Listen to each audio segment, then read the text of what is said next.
You're listening to Kizuki, the podcast. I'm Mae Yoshikawa, and I define the Japanese concept of Kizuki as the following. Kizuki. 1. A moment of epiphany, an aha of realization or insight which opens the knower to a new dimension of truth that was formerly unknown. 2. Steps in an incremental growth of awareness, resulting in a movement from ignorance to greater awareness of the bigger picture. A kind of knowing that cannot be undone, that cannot be unrealized. As a longtime yoga and meditation practitioner, a world traveler, and curious self-explorer, I'm obsessed with Kizukis. Listen on each week for inspiring and enlightening stories that may just tip you over for your next aha. On this week's episode, permission or preference.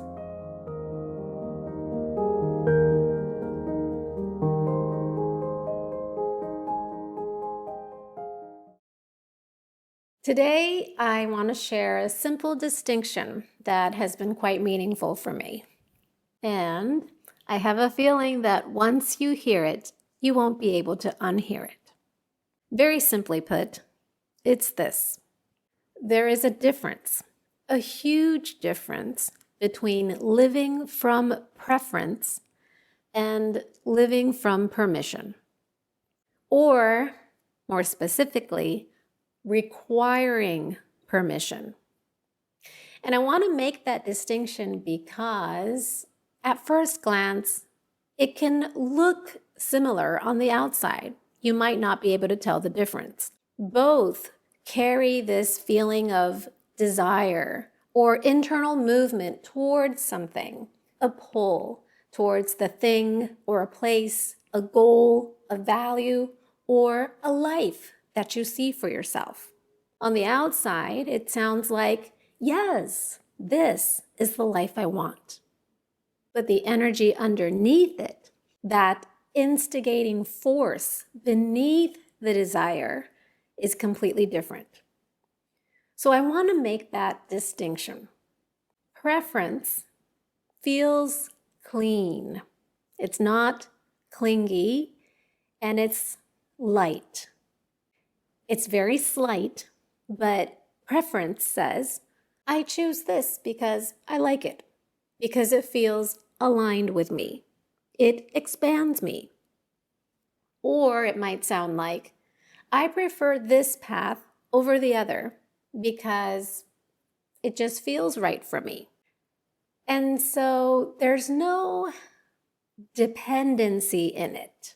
There is no sense of, I need this in order to be okay.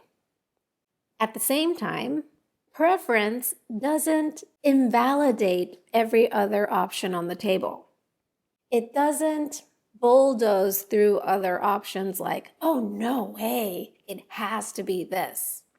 It just glances across what's available and simply recognizes that these are all valid options. There are choices, and the one that you genuinely prefer is this one.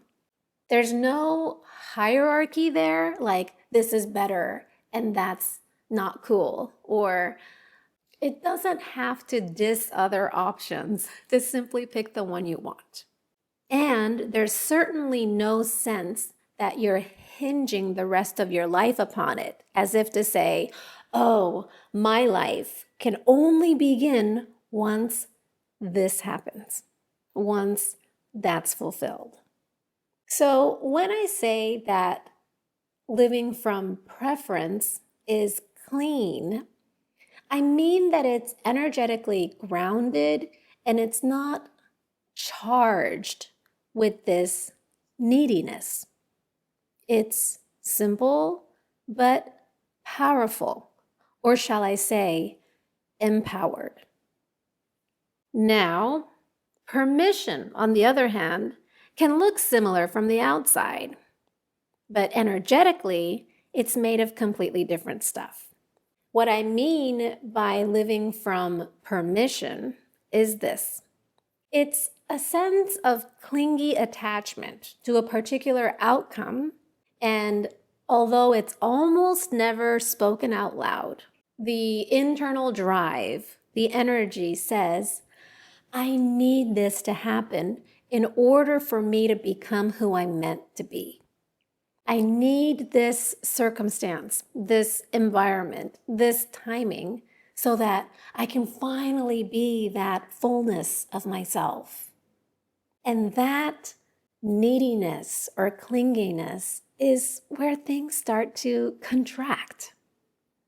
Because psychologically and energetically, you're handing over your power to an external condition, as if to say, if X, then Y. So if not X, then no Y for me. And you've made the circumstance into some kind of a gatekeeper to fulfill the fullness of you. And that's kind of off, because it's as if to say your fullest self can only emerge once something outside of you gives you that permission. And life just doesn't support that.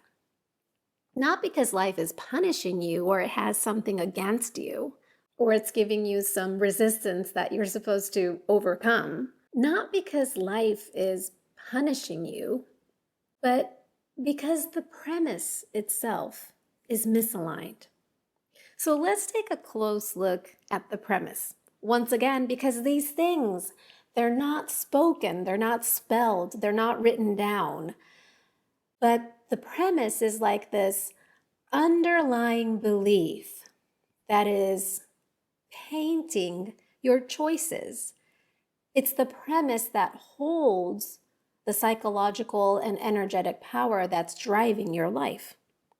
Okay, so here's what the premise says if you're living from permission. It says, I do not have the power to become who I am, the fullness of who I am, unless these external conditions are met. Which means that underneath that premise is the belief that says, as I am right now, I am not enough.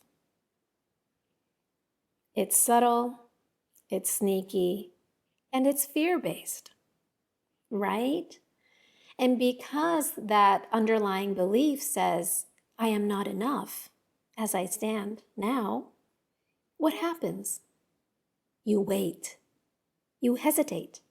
You postpone your next expression because your narrative is saying to yourself, once this changes, then I'll show up. Once I get there, then my life will begin. And that's where you're waiting for that permission piece, right? And that's why you feel stuck, like you keep trying and trying, but you're butting your head against the wall because it's not happening yet. Because your story is, it can't happen yet until those circumstances are first fulfilled. Whew, that's an ouchy one for me, to be honest with you. But here's the Kizuki.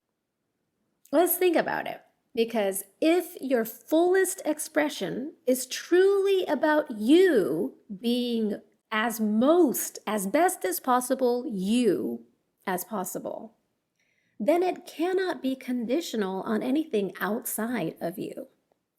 It cannot be locked behind some future magical circumstance that's deemed to give you permission. Because then it's not your fullness. It's a condition. It doesn't mean that environments and circumstances don't matter.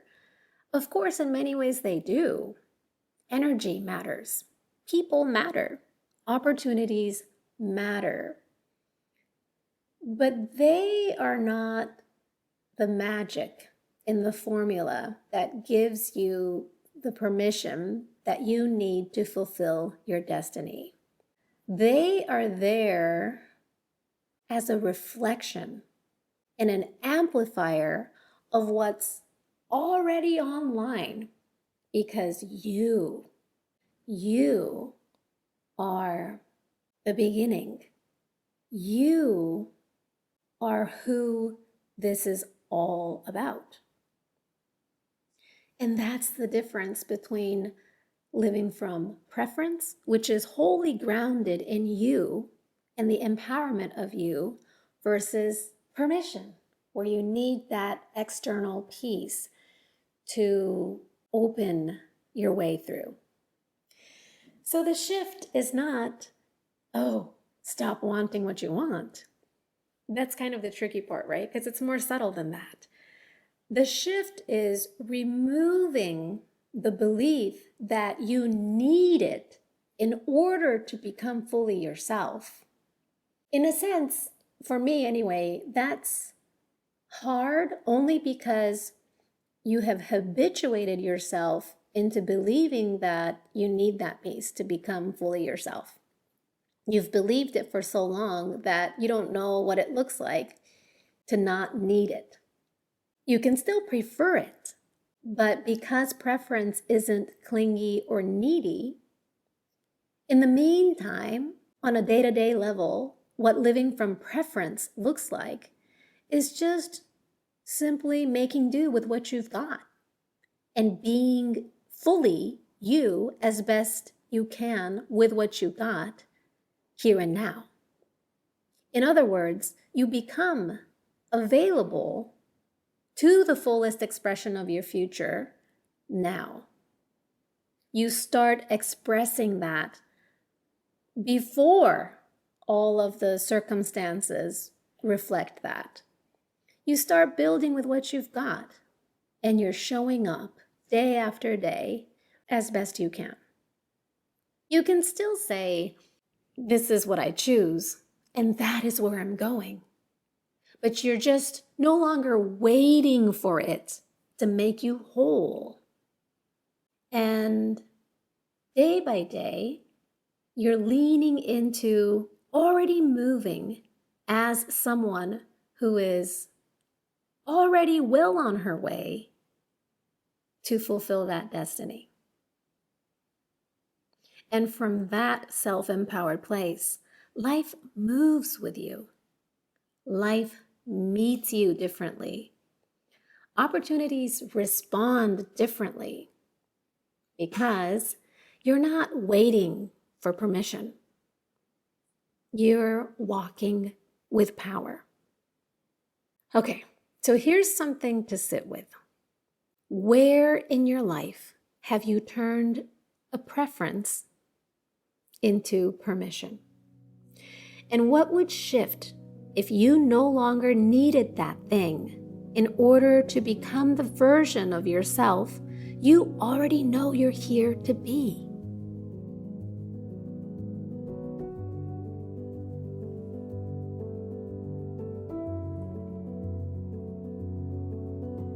Thank you for listening.